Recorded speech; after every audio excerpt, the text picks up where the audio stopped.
E aí, galera, o São Paulo vive dias intensos dentro e fora de campo. Em meio a mudanças políticas, problemas administrativos e mais uma atuação decepcionante no Morumbi, o torcedor acompanha um dos momentos mais delicados do clube nos últimos anos. A seguir, você confere as principais notícias do tricolor paulista. Vem comigo.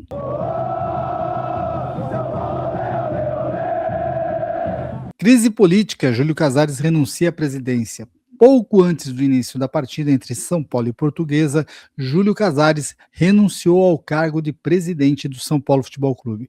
Com isso, Harry Massis assume definitivamente o comando do clube até o final do mandato em dezembro deste ano. A renúncia de Casares encerra automaticamente o processo de impeachment, já que não será mais necessária a convocação de Assembleia Geral para votação pelos sócios. Nos bastidores, o impacto foi imediato. Márcio Carlomagno, superintendente e braço direito do ex-presidente, deixou o cargo, assim como Dedé, diretor do Clube Social. Outras mudanças ainda estão previstas no Morumbi. A eleição para definir o novo presidente do São Paulo está mantida para o final da temporada em data ainda a ser definida e não sofrerá alterações no calendário. O pleito definirá o mandatário do triênio 2027 e 2029. Enquanto os grupos políticos se movimentam internamente, o torcedor segue cobrando profissionalização, gestão eficiente e decisões técnicas e não políticas. Na minha opinião, essa crise política do São Paulo precisa realmente se resolver de uma vez por todas. Já passou da hora do São Paulo ter a profissionalização do clube. Separar o clube social do time de futebol, profissionalizar os seus dirigentes, trazer o torcedor mais próximo das decisões do São Paulo Futebol Clube. Essas são, na minha visão, mudanças que precisam ser feitas e o senhor Harry Massi Júnior tem a oportunidade agora de entrar para a história do São Paulo e mudar realmente este clube. Caso Oscar, auditoria e impasse na rescisão. No campo financeiro, São Paulo enfrenta mais um problema delicado. O caso envolvendo o ex-camisa 8 Oscar ganhou novos desdobramentos. Segundo informações da UOL Sport, o clube realiza uma auditoria interna para apurar exatamente os valores devidos ao jogador referente a direitos de imagem e luvas diluídas ao longo do contrato. O impasse com o staff do atleta dificulta a resolução do caso, mesmo sendo tratado como prioridade pela diretoria. Vale lembrar que Oscar precisou deixar os gramados após um desmaio em um treinamento do São Paulo, quando foi diagnosticado um sério problema cardíaco. Alisson perto de reforçar o Corinthians. Outro assunto que movimenta os bastidores é a situação do meia Alisson. Pedido por Dorival Júnior no Corinthians, o jogador já treina em separado no São Paulo, enquanto as negociações avançam. A proposta envolve um empréstimo de 1 ano com opção de compra. O tricolor busca uma compensação financeira entre R$ 1 milhão e R$ 1,5 milhão. O Corinthians aceita pagar, mas de forma parcelada e apenas a partir de 2027, alegando dificuldades financeiras neste momento. Caso haja acordo, o negócio pode ser fechado nos próximos dias, marcando mais uma negociação direta entre os rivais. Gostaria de falar uma coisa sobre o Oscar e sobre o Alisson. Isso é para o torcedor aprender a não idolatrar qualquer jogador. O Oscar ele já tinha tido um problema anterior com o São Paulo, quando ele saiu aqui ainda depois que tinha subido do sub-20, voltou agora de novo com promessas, não sei o quê, e mais uma vez vai deixar o São Paulo na mão. O São Paulo, neste caso, também é vítima, porque na realidade é um problema físico, um problema cardíaco no Oscar, que ninguém tem culpa, nem o próprio jogador. Só que eu acho que ele e o staff dele, né, precisariam rever aí essa situação, porque afinal de contas não foi o São Paulo que abriu mão do Oscar, e sim a situação médica dele. Com relação ao Alisson, é a mesma coisa. O Alisson foi importante em um determinado momento nas mãos do Dorival Júnior mesmo, né? Jogou muito bem aquele campeonato, principalmente ali a Copa do Brasil de 2023, mas nos últimos anos tem se arrastado. E todos lembrem, né, estava envolvido naquela história ali do escândalo das canetas emagrecedoras. Que o Alisson vá para o Corinthians, mas que o São Paulo também receba, né? Quem quer rir tem que fazer rir. Nem mesmo a mudança do esquema tático promovido por Hernan Crespo foi suficiente para evitar mais um vexame. O São Paulo perdeu para a Portuguesa em pleno Morumbi em uma atuação muito abaixo do esperado. Ao fim da partida, os mais de 25 mil torcedores presentes vaiaram o time, e com razão. E o sofrimento não ficou apenas dentro de campo, não. Chuva, frio e problemas no sistema de reconhecimento facial das catracas fizeram com que muitos torcedores perdessem o início do jogo. Na minha opinião, o Crespo está tentando mudar aí o esquema tático do São Paulo, mas essa história de fazer muitas alterações de uma vez, eu acho que prejudica muito o time. Eu acho que ele tem que sim dosar a equipe, né? Porque nós teremos muitos campeonatos, por exemplo, daqui a 2 semanas já vamos começar o brasileiro, vai ficar intercalado o brasileiro e o Campeonato Paulista, porque esse ano o calendário vai ser atropelado devido à Copa do Mundo. Então, que se faça, mas não de maneira tão drástica, né? Ontem a gente viu alguns jogadores que estão sem condições técnicas, né? E para falar disso, eu vou fazer aqui as minhas avaliações do São Paulo na derrota para a Portuguesa. Para mim, o goleiro Rafael é nota 5. O Rafael geralmente é um nota 6, né? Quando ele vai muito bem, ele consegue até uma nota 7.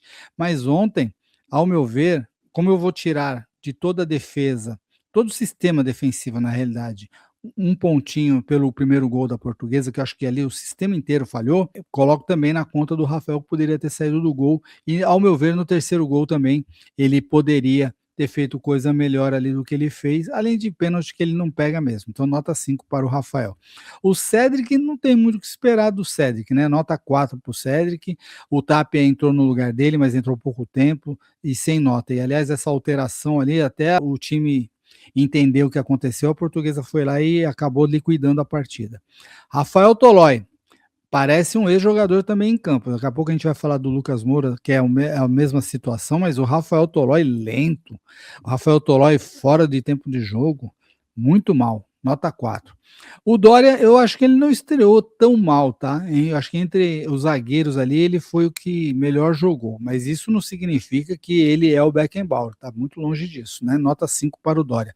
O Nicolas, lateral esquerdo, nota 5 também, porque ele foi bem na partida. Porém, fez um pênalti bobo e cometeu algumas falhas ali na defesa.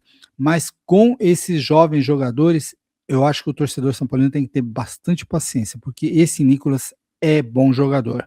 Precisa só pegar o esquema ali. Pablo Maia, nota 4. Pablo Maia novamente mal.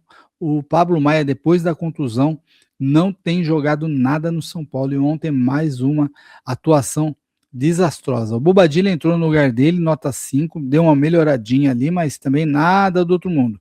Vale ali a assistência do primeiro gol do Caleri, foi um cruzamento perfeito ali, então nota 5 para o Bobadilla. O Negrutti também não comprometeu, mas também não ajudou. Eu acho que até o Crespo errou na substituição. Ele deveria ter tirado o Pablo Maia e não o Negrutti, né? Nota 5 para o Negrutti. Marcos Antônio, apesar de ontem ter entrado não tão bem na partida, ainda conseguiu ali dar uma certa velocidade ao meio-campo do São Paulo. Então, Marcos Antônio, nota 6. Lucas Moura. Lucas Moura, para mim, nota 3. Ele foi o pior em campo, especialmente pela expectativa que o torcedor cria em relação ao seu futebol. O São Paulino sabe que o Lucas joga muito mais do que ele tem jogado. Agora a gente precisa entender o que está acontecendo. Se é um problema físico, se é um problema psicológico, ou se ele já não consegue mesmo mais jogar futebol. Eu sei que ele tem um estilo de jogo que depende muito das arrancadas, da força física, e ele perdeu isso. Ou ele se reinventa, tenta fazer uma nova função, tenta jogar bem de outra maneira, né? Ou ele vai ter que, infelizmente, encerrar a carreira, porque não tem jogado nada. Nesses 4 jogos do Paulista, ele jogou os 4 jogos e em nenhum jogo ele jogou bem. O Luciano entrou no lugar ali do Lucas e deu uma melhoradinha no time. Nota 6 pro Luciano, mas também nada demais. O Lucas eu achei que foi bem, cara. O pessoal reclama muito do Lucas ali, desculpa, na tomada de decisões. O Lucas ainda ele erra por causa disso, mas é jovem, tem vontade, tem velocidade, tem um drible fácil. Gostei da atuação do Luca, tá? O Pedro Ferreira entrou no lugar do Luca, não jogou tanto, mas como faz diferença você ter um meia que sabe colocar uma bola para o jogador? Você viu que a primeira chance que ele teve, ele livrou de 2 jogadores da Portuguesa e colocou o Caleri na cara do gol, ali no primeiro gol que o Caleri fez. Então, eu acho que o São Paulo precisa olhar com mais carinho para esse meia aí, que eu acho que ele pode dar bons frutos aí no São Paulo. O Caleri nota 6, porque por que nota 6 pro Caleri? Você fala, pô, o cara que fez 2 gols, você só deu nota 6? É porque ele perdeu um gol que ele não pode perder, né? Aquele gol, acho que eu faria. Então não pode, aquele gol ali, sabe, que foi um cruzamento do Ferreirinha, era ele, a bola e o gol. Nem o goleiro da Portuguesa mais estava no lance, ele pegou meio de canela na bola, a bola saiu. Lembrou muito aquele lance contra o Botafogo na Copa Libertadores, desculpa, que ele acabou perdendo também, o São Paulo acabou saindo fora. E o Ferreira, nota 5 para o Ferreira, porque o Ferreira é aquela coisa, né?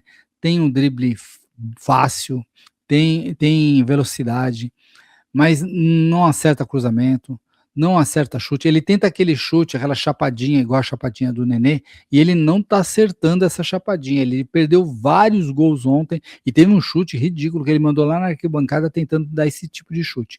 Acho que o Ferreirinha ele precisava treinar mais essa parte da finalização. Tá certo que se ele fosse bom na finalização, ele estaria no Real Madrid, não estaria no São Paulo.